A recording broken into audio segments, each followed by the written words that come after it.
Bonjour à tous, bienvenue dans ce troisième numéro de PMS at Talk, un rendez-vous récurrent imaginé par les équipes de Prisma Media Solutions afin de décrypter les thèmes stratégiques qui agitent le monde de la publicité digitale.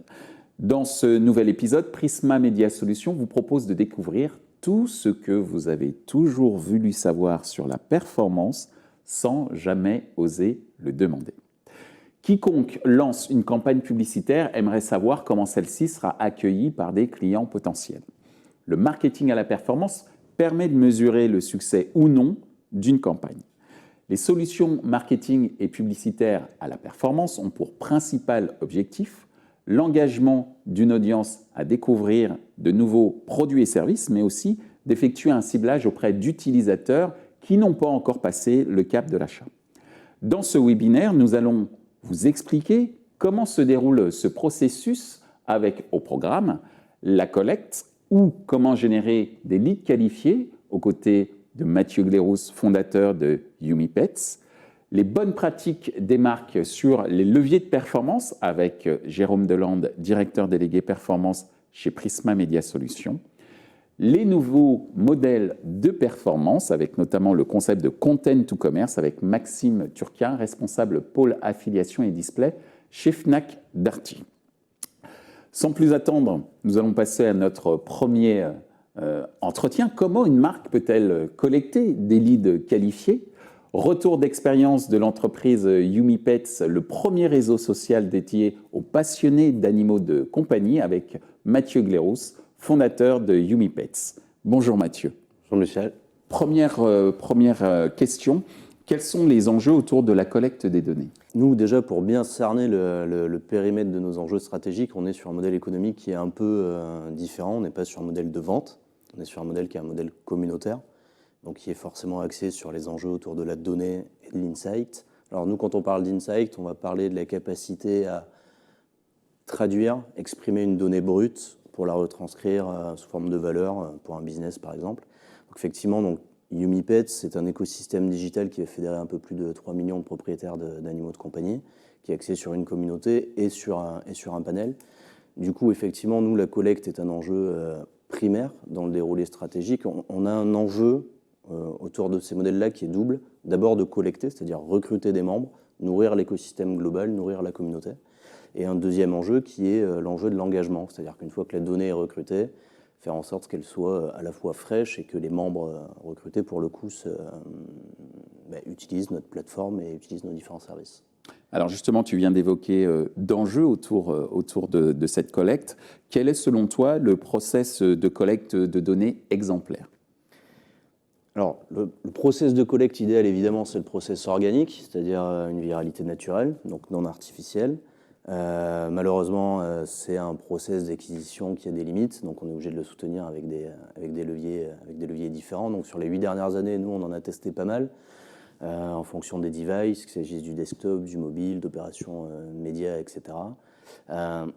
Avec le recul, si je devais préciser la mécanique de collecte idéale, je dirais que c'est un équilibre entre d'abord une logique de volumétrie, de puissance, c'est-à-dire trouver un acteur capable de nous aider à aller chercher la donnée en masse pour alimenter l'écosystème. Un deuxième levier qui sera un levier autour du ciblage, donc ce que nous on appelle la dimension affinitaire, la capacité à avoir une donnée de qualité. Et un troisième élément qui serait, disons, le workflow, la mécanique de travail, c'est-à-dire arriver à mettre en place des collectes complexes, mais dans un process qui est le plus simple possible. Et c'est vrai qu'avec le temps, on a pu constater qu'il est compliqué de trouver des partenaires capables de faire à la fois du quanti et du quali. Et même au-delà de ça, un point qui est rarement abordé, mais qui est la capacité de trouver des interlocuteurs capables d'adresser le sujet du média et de la tech en même temps. Et pour des petites structures comme la nôtre, c'est-à-dire qui n'ont pas une notoriété énorme, la notion de média pour le travail de la marque, c'est un sujet qui est essentiel. Et l'IT, qui évidemment est au cœur de nos process, on a besoin d'interlocuteurs tech pour le faire. Donc voilà, je dirais que ce sont les ingrédients qui permettraient de générer une collecte idéale. Alors justement, je vais reprendre les points saillants de ce que tu viens de nous dire sur la collecte idéale. 3 éléments importants, le volume et la puissance. En deuxième point, le ciblage affinitaire. Et le troisième point, c'est la mécanique, le workflow, une sorte de marketing automation. Et le point aussi qui est important, c'est de pouvoir s'adosser à un partenaire qui est en capacité de faire du quanti et du quali, et notamment qui est capable de maîtriser, j'allais dire, la mécanique média et également un contexte de qualité, et également une maîtrise des technologies. Ça ressemble beaucoup à Prisma Media Solutions, d'où cette question. Oui, effectivement, la relation avec Prisma, elle est simple. Dans les critères effectivement que j'évoquais précédemment, par défaut, on peut considérer que Prisma a la puissance, c'est-à-dire la capacité à générer du volume, de par son activité, de par son ADN.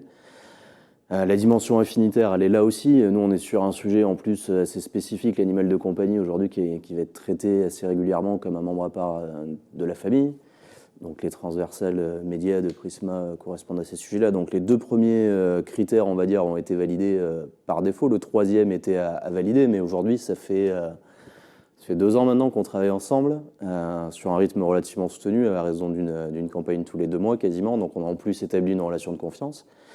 Et c'est vrai que pour des structures à dimension humaine, parce qu'on est une petite équipe sur ces sujets-là chez nous, il est hyper important d'avoir des interlocuteurs capables de nous accompagner et sur le média et qui comprennent nos enjeux tech, qui comprennent nos enjeux aussi de réactivité, d'agilité qui font l'ADN de nos boîtes. Et du coup, effectivement, avec Prisma, à date, on valide pour l'instant ces 3 sujets de puissance, de qualité affinitaire et puis aujourd'hui de relations et de workflow simplifiés avec des interlocuteurs qui sont à la fois investis et puis dédiés. Et puis on se connaît bien, donc maintenant c'est top. Alors très concrètement, comment Prisma s'est distingué comme partenaire privilégié dans la génération de leads qualifiés? Est-ce que tu as des exemples à nous confier? On a, disons que nous, la lecture analytique est relativement simple. C'est-à-dire que dans le calcul de la performance, on va avoir 2 leviers. Un premier levier qui est effectivement la collecte en tant que telle, et ensuite la notion d'engagement, comme je disais. Sur la notion de collecte, qui est le sujet sur lequel on intervient avec Prisma, c'est relativement factuel. On va déterminer une période, une campagne, c'est-à-dire des dates pendant lesquelles on va dire on va prendre la parole. On va déterminer un volume de membres à recruter, donc un volume de données à recruter, et on va préciser une typologie de données à recruter, donc le fameux ciblage, la dimension affinitaire. Et donc là, c'est très simple. En fin de campagne, on vient vérifier si le volume est atteint, si la qualité de la donnée est effectivement au rendez-vous, et si le workflow s'est passé effectivement dans les meilleures conditions. Alors jusqu'à présent, on a fait 100% des objectifs sur chacune des campagnes, à la fois en quanti et en quali. Et ensuite, en deuxième temps, nous, on va venir analyser les sujets autour de l'engagement et de l'usage. Donc là, c'est un peu plus compliqué. On va utiliser des dizaines de critères différents pour optimiser tout ça. Mais ce qui est vraiment important de comprendre, en tout cas pour synthétiser, nous, collecter pour collecter, en soi, ça n'aurait pas de sens. Le besoin est dans l'engagement, mais si on souhaite avoir un engagement qualitatif, l'étape numéro 1 de cette stratégie-là, c'est effectivement la collecte de la donnée. Et si la collecte est optimale, les perspectives autour de l'engagement seront forcément meilleures. Alors justement, tu parles d'engagement et ça se passe très bien avec les équipes de Prisma Media Solutions, pardon. Ce qui n'empêche pas peut-être d'avoir des attentes ou des requêtes par rapport justement à cette culture de la collecte que tu as avec tes équipes entretenues.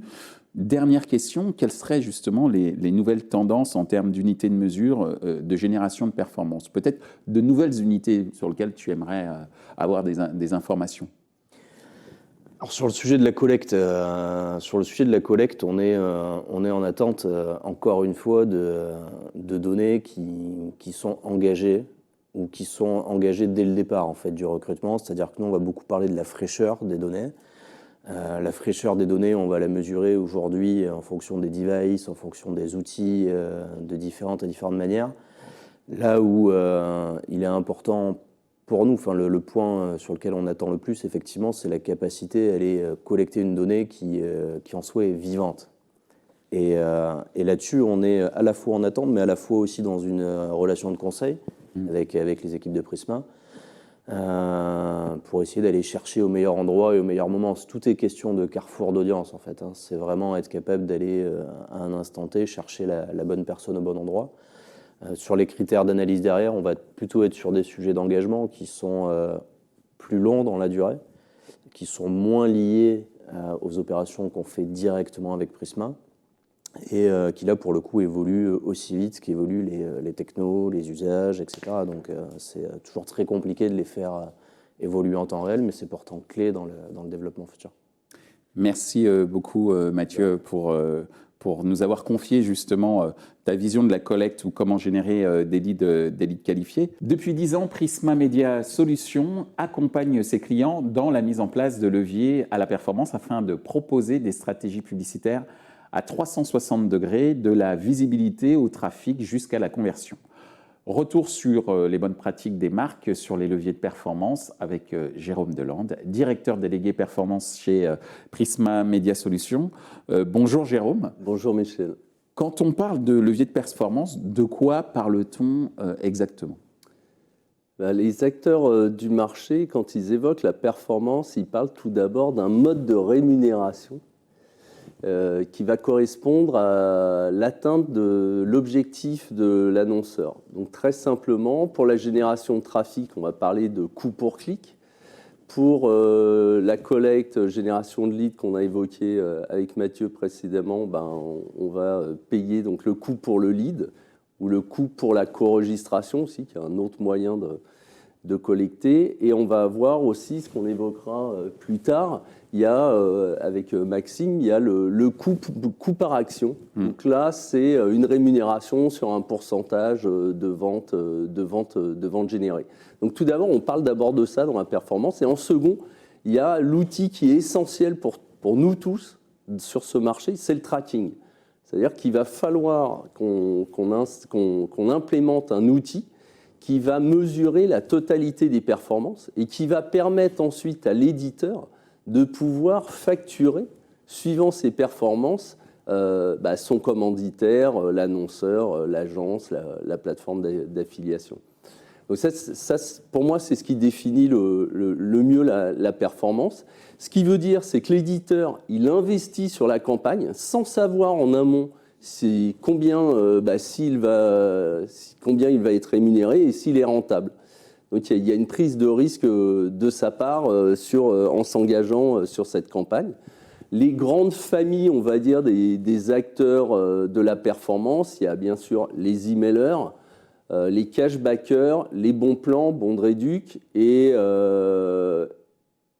bien sûr les éditeurs de content to commerce. C'est pas rien, c'est pas rien. Alors justement, comment Prisma, puisque tu parles d'éditeurs, comment Prisma Media Solutions répond aux attentes des annonceurs et agences en termes de dispositifs marketing axés performance ? Bon, déjà Prisma AdTech Performance existe depuis 12 ans.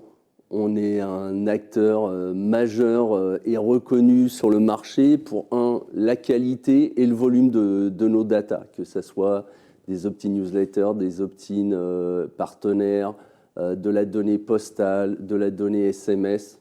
Donc il y a déjà ça. Après, on va répondre différemment suivant l'objectif. Donc si effectivement l'objectif, c'est ce qu'on évoquait avec Mathieu précédemment, c'est générer des leads qualifiés, on a divers moyens de le faire. On va associer avec un email, on va renvoyer vers une page avec un formulaire qui va permettre justement de capter un opt-in pour la marque après validation de ce formulaire. Ça peut être via une co-registration. Donc sur les sites Prisma, vous souhaitez accéder à certains de nos services, vous allez remplir un formulaire et sous ce formulaire, on va vous proposer tel ou tel annonceur pour recevoir leur newsletter, leurs offres commerciales, et vous avez une case à cocher. À ce moment-là, vous devenez opt-in de l'annonceur et il peut maintenant démarrer une relation, on va dire, digitale et commerciale avec vous. Pour générer du trafic, alors du trafic vers un site e-commerce ou un site de marque, une plateforme de marque, là on va plutôt utiliser ou du native dans les newsletters. Donc native, un format qui ressemble, qui a le même look qu'un article, mais où il est bien précisé, c'est un contenu sponsorisé, et aussi des emails. Pour ce qui va être sur le trafic en magasin, magasin physique. Cette fois-ci, on va être plus sur du SMS et de l'email. On va pouvoir utiliser des codes promo qui sont dédiés à la campagne.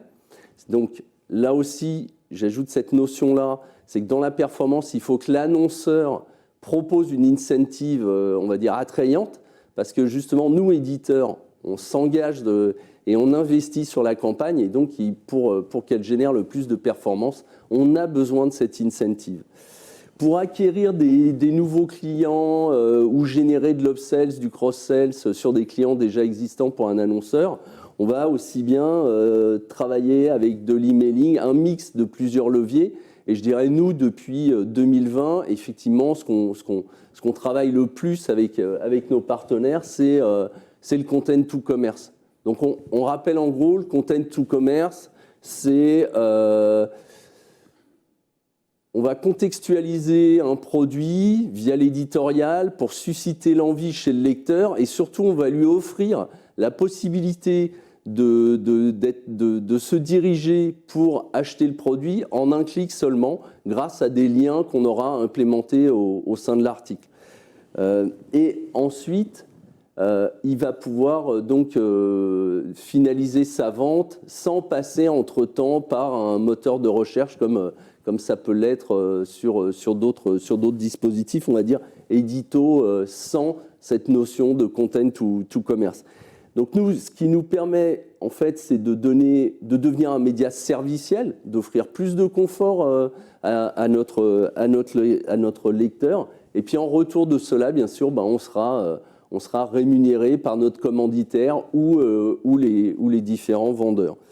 La combinaison, ce qui est intéressant dans le content to commerce, et c'est pourquoi Prisma Media, et en tout cas la Tech Performance y a cru tout de suite, c'est qu'elle associe quasiment toutes nos expertises, toutes les expertises en tout cas de la maison Prisma Media. L'édito en premier lieu, donc c'est un vrai savoir-faire, notre expertise SEO, notre expertise affiliation performance, notre expertise sur le tracking et aussi la puissance de nos audiences et la diversité des thématiques que nous traitons au quotidien à travers toutes nos marques.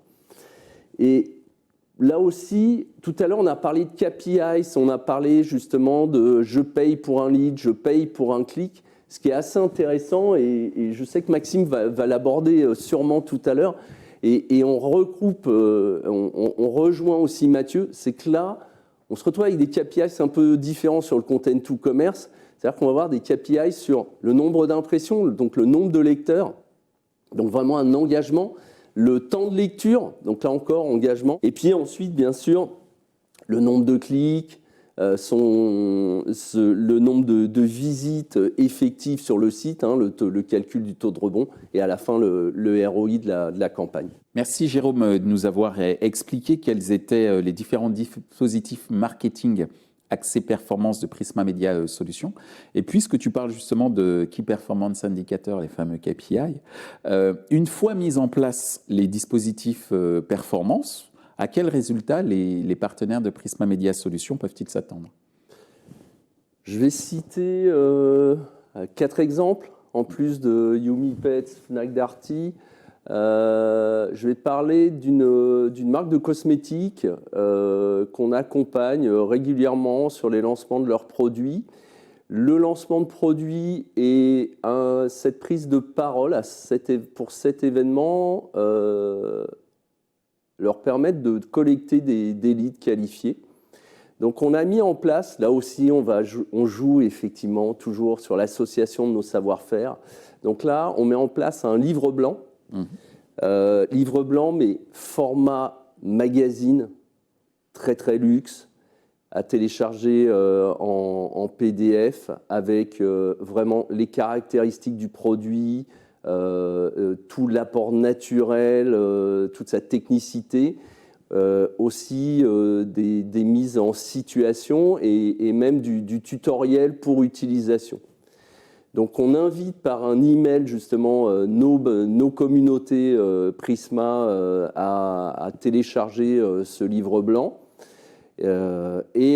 Ensuite, sur les KPI, justement, ce qui est très intéressant, c'est que notre client, avec qui on reproduit souvent cette opération, nous a indiqué que sur les premiers envois qu'il réalise, donc on capte le lead, on lui envoie, et lui, derrière, il démarre sa relation digitale avec ce lead.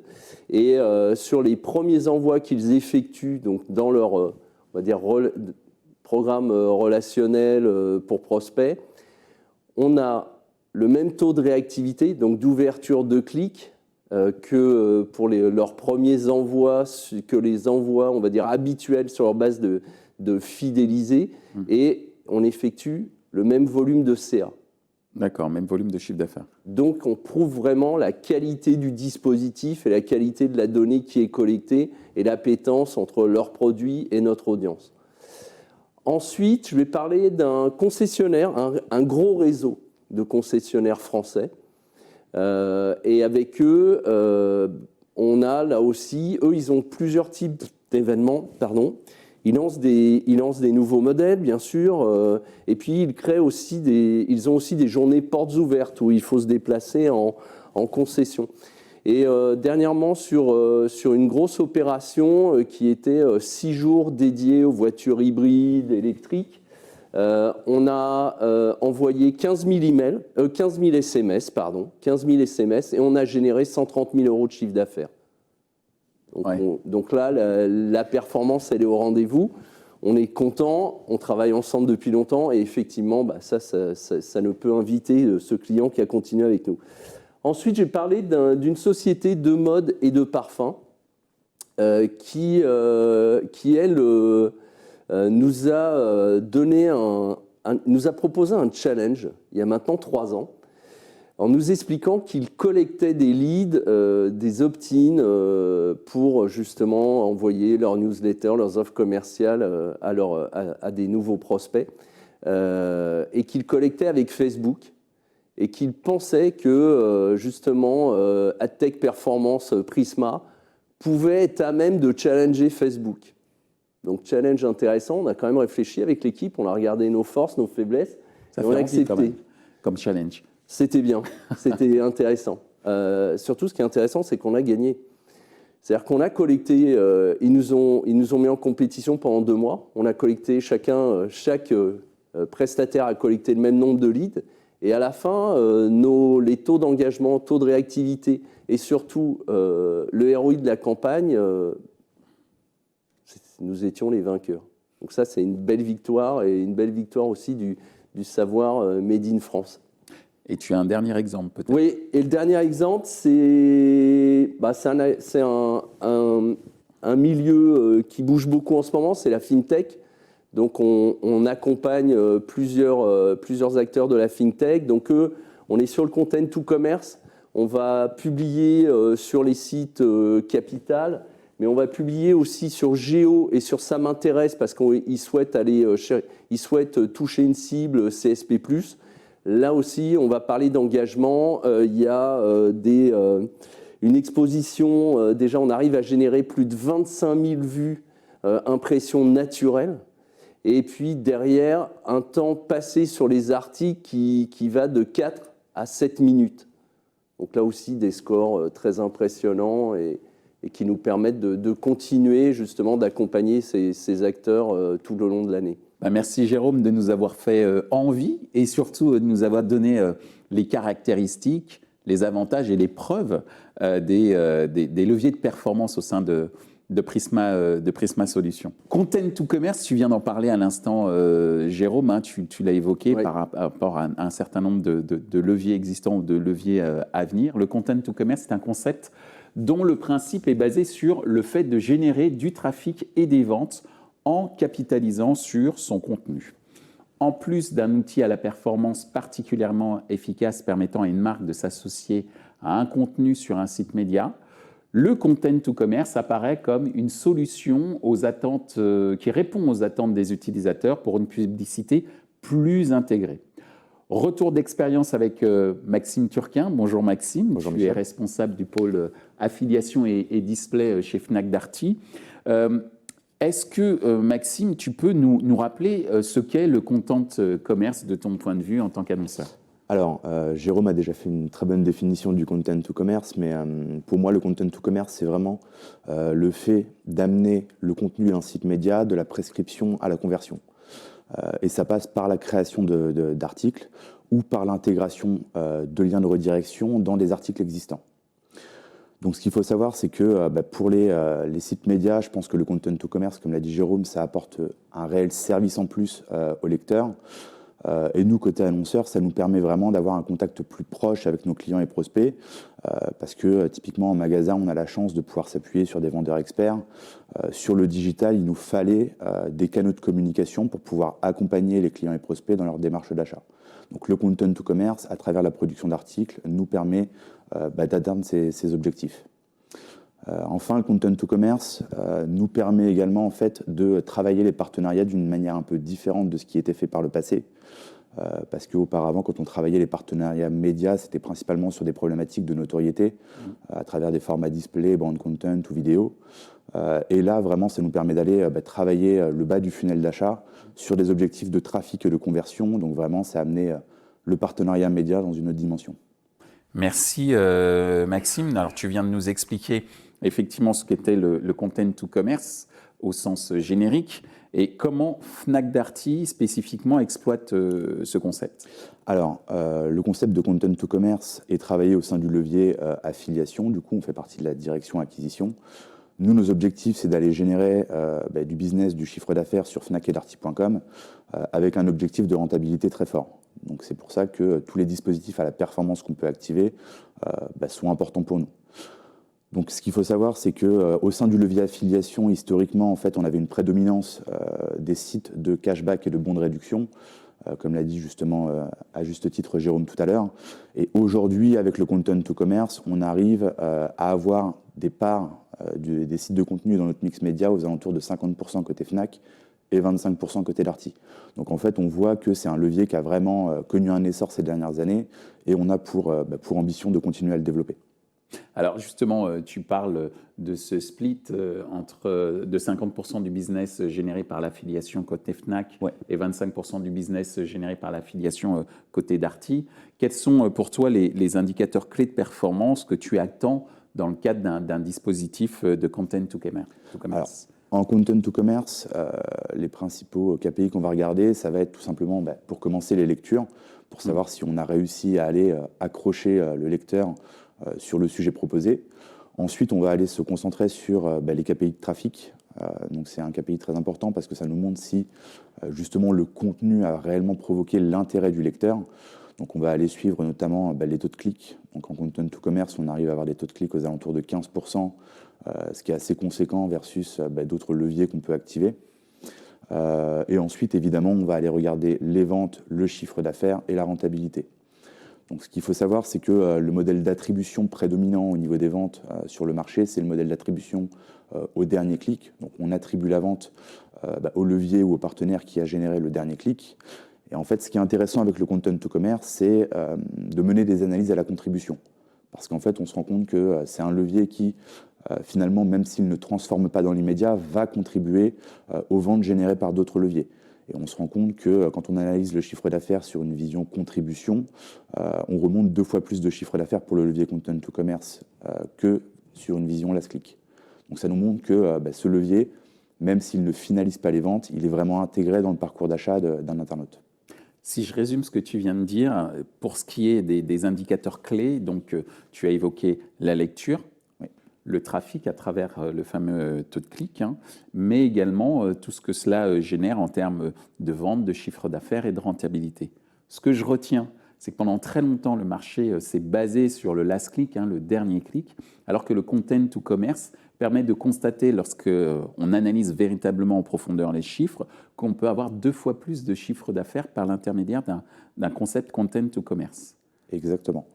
Donc content is king. Exactement.